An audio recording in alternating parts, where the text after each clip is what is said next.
मुझे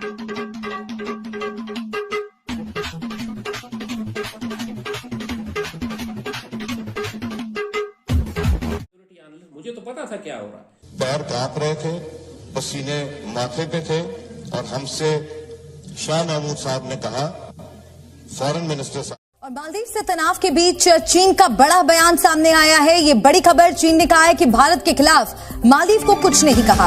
हमारे लिए मालदीव बड़ा भागीदार है और हम भारत मालदीव के संबंधों का सम्मान करते हैं। चीन ने कहा कि भारत से बेहतर रिश्ते रखना मालदीव की मजबूरी है और चीन इस बात को बखूबी जानता है। तो भारत के खिलाफ मालदीव को कुछ नहीं कहा। हमारे लिए मालदीव बड़ा भागीदार है। चीन की तरफ से इस पूरे मामले पर यह प्रतिक्रिया सामने आई है।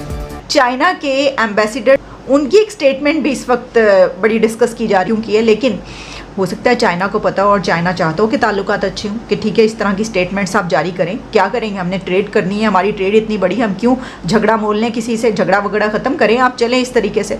ऐसे ही है, अब तो दुनिया इसी तरह चलती है। दुनिया मफाद की है, दुनिया ट्रेड की है, दुनिया तिजारत की है, दुनिया पैसे की है भाई। चाइनीज अंडरस्टैंड करते हैं कि इंडिया जो है, but that is in a position, it has a capability.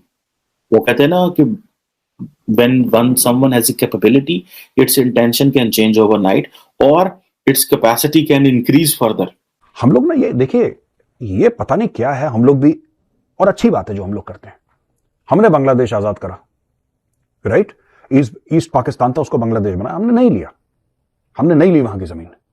हमने मालदीव्स की मदद करी, हमने कुछ मांगा नहीं रिटर्न में। मैं आपको याद दिला दूं, प्रभु श्री राम भी जब उन्होंने श्रीलंका के ऊपर, जब लंका उन्होंने विजय पाई थी लंका के ऊपर, तो उन्होंने लंका के ऊपर अपना कोई हक नहीं जताया। उन्होंने ये नहीं बोला कि मैं राजा बनूंगा यहां का। उन्होंने विभीषण को सौंपा और वापस अयोध्या चले गए। लेकिन इसके अगर आप चाइना और इंडिया का बिहेवियर देखें तो they have been behaving so decently. इसमें यू हैव टू, जिसे कहते हैं, आप जारी करें। क्या करेंगे, हमने ट्रेड करनी है, हमारी ट्रेड इतनी बड़ी, हम क्यों झगड़ा मोल लें किसी से, झगड़ा वगड़ा ख़त्म करें, आप चलें इस तरीके से।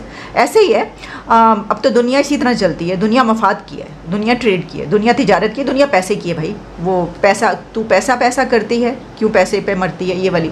तो यही सिचुएशन है। तो को पता होगा कॉन्फ्लिक्ट चल रहा है मालदीव और इंडिया के दरमियान। क्या लगता है उस कॉन्फ्लिक्ट के अंदर कौन जीतेगा, कौन हारेगा, किसकी पावर ज़्यादा लग रही है? ऑब्वियसली इंडिया जीतेगा। क्या वजूहत है इंडिया क्यों जीतेगा? ट्विटर के अंदर आप देखें तो वो अपने बैकफुट पे आ गए, वो माफ़ी मांगने के लिए तैयार हो गए। उनके जो प्राइम मिनिस्टर, उन्होंने कहा कि भाई मैं माफ़ी मांगता हूँ, हम माफ़ी चाहते हैं, हमारे से रिलेशन ख़राब ना कर इंडिया। उतने सोच की बात। अब हमारी सोच ये है कि हम इंडिया का मुकाबला नहीं कर सकते, लेकिन हम कर सकते हैं।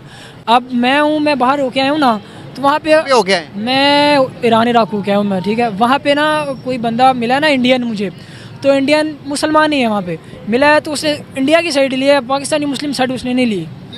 यही इसी वजह से कि इंडिया में वो मोदी ने मुसलमानों के बेनिफिट बड़े दिए हुए हैं, बहुत बेनिफिट दिए हुए उसने। बेसिकली हम इंडिया का सिर्फ बुरा चेहरा दिखा रहे हैं, अपने पाकिस्तान में सिर्फ हम उसकी जो नेगेटिविटी फैला रहे हैं। अगर पॉजिटिव बातों की तरफ आया जाए तो इंडिया बहुत ज़्यादा तरक्की कर रहा है, पाकिस्तान से बहुत आगे निकल गया। आप उनकी रिसर्चेज देख लें, हर चीज़ में चांद पे चले गए, सूरज पे चले गए, बिल्कुल ऐसे ही है। English accent, Indian English accent आ रहा है उनका तीसरा। तो हम कहाँ पे हैं अभी? हम एक दूसरे की लात खींच रहे हैं, नहीं यार इंडिया आगे चला गया, हमने इंडिया को मैच में रहना है, हमने इंडिया को मैच क्या तक रखा हुआ है, स्टडी में हम उसके कंपेयर नहीं कर रहे। कि ऐसे तो हम कंपैरिजन कर सकते हैं। अब आप देखिए ना कि आपने बोला कि रेवेन्यू बहुत ज्यादा मैटर करता है। अब आप देखें कि जिस तरह इंडिया ने ट्रेंड चला दिया है बायकॉट मालदीव्स, तो इसकी वजह से आप देखें हर साल 3 लाख से ज्यादा, केवल 3 लाख से ज्यादा इंडियंस जो है वो मालदीव जाते हैं, मालदीव को जो है वो रेवेन्यू जनरेट करके देते हैं। तो अब जब इंडिया में ये ट्रेंड चल गया है कि बायकॉट मालदीव, तो डेफिनेटली मालदीव का एक बहुत बड़ा धचका लगा है। जितनी भी अभी 10,000 से ज्यादा जो फ्लाइट्स थी उनकी बुकिंग सस्पेंड कर दी गई। अगर हम ईज ट्रिप की बात करें, जो ईज माई ट्रिप एक ऑनलाइन ट्रैवल कंपनी है, उन्होंने बोला है कि आज के बाद हम मालदीव के लिए बुकिंग नहीं लेंगे, हम जो है लक्षद्वीप को इंटरनेशनल डेस्टिनेशन बनाएंगे। ये तो एक अच्छी बात है कि India is going to be like fly again, कि वो लक्षद्वीप को इंटरनेशनल स्पेस बनाना चाहते हैं, जो है वो एक ऐसा डिपार्चर बनाना चाहते हैं जहां पर लोग आके एंजॉय करें। लेकिन अगर बिजनेस की टर्म्स को देखा जाए, मुझे ये लगता है कि मैं यहाँ पर इंडियंस के अगेंस्ट नहीं हूँ, मैं किसी भी कंट्री के अगेंस्ट नहीं हूँ। मैंने हमेशा जो अच्छा रहा है, जो मुझे अच्छा लगा, जो मेरा अपना ओपिनियन है, मैंने हमेशा उसको पेश किया आगे। मुझे ये लगता है कि मैं ये क्वेश्चन करना चाहूंगी इंडियंस से कि अगर आपकी तरह का कोई ताजमहल बना ले किसी फॉरेन कंट्री में, यूरोप में बना ले, तो क्या आपको ये मंजूर होगा? आप कहेंगे नहीं भाई, हमारा ताजमहल रॉयल है, आप यहाँ पर आए, आप कभी भी उस चीज को बैन नहीं करेंगे। जबकि वो लोग जो है वो इस चीज को बिल्कुल भी, फॉरेनर्स इस चीज को बैन नहीं करेंगे, वो कहेंगे जाओ आप इंडिया का भी देखो। आप इसके पीछे एक रीजन है ना, उन्होंने इंडिया के प्राइम मिनिस्टर नरेंद्र मोदी का जो लक्षद्वीप का दौरा था उस पर तनकीद की, उन्हें बुरा भला कहा, जिसकी वजह से उन्होंने बोला कि हम इस इंसल्ट को बर्दाश्त नहीं करेंगे, हम मालदीव के लोगों को इतना बिजनेस देते हैं और वो हमारे पीएम को, हमारी नेशन को इंसल्ट कर रहे हैं।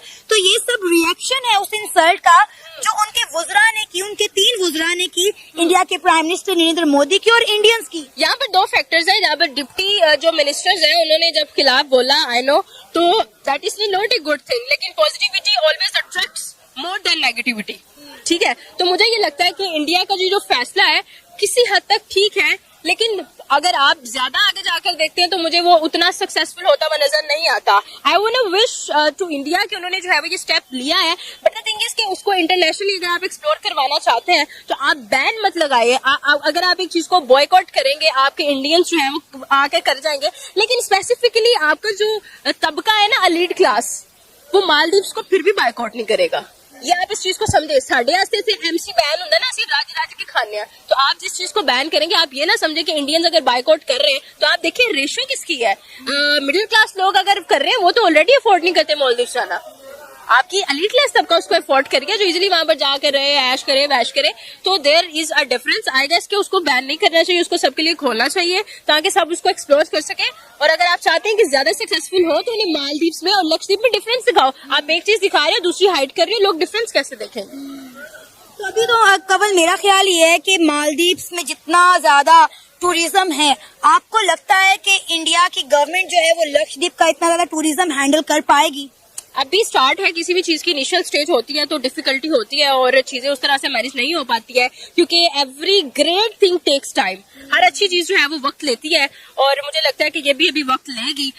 हर इंसान, अभी बच्चे हैं वो इस हिसाब से, ये जो इन्होंने नया आप कह लें प्रोजेक्ट ही मैं इसको कहूंगी स्टार्ट किया गया है, अभी उनके बहुत ज्यादा सीखने की जरूरत है। एक तरफ आपका एक्सपीरियंस जो है वो एम्प्लॉई और एक तरफ आपका बिल्कुल नोब जो है वो एम्प्लॉई है, तो डिफरेंस तो उसमें आएगा ना। लेकिन I want wish very very best to India, वो इसमें भी जो है वो अच्छा कमा लेगी। लेकिन वही बात है कि अगर आपको 48 कंट्रीज में वीजाज फ्री मिल रहे हैं तो आप उसकी भी कदर करें और उसमें भी कंट्रीज को देखें, क्योंकि जब आप ज्यादा कामयाब हो रहे होते हैं तो बाकी कंट्रीज आप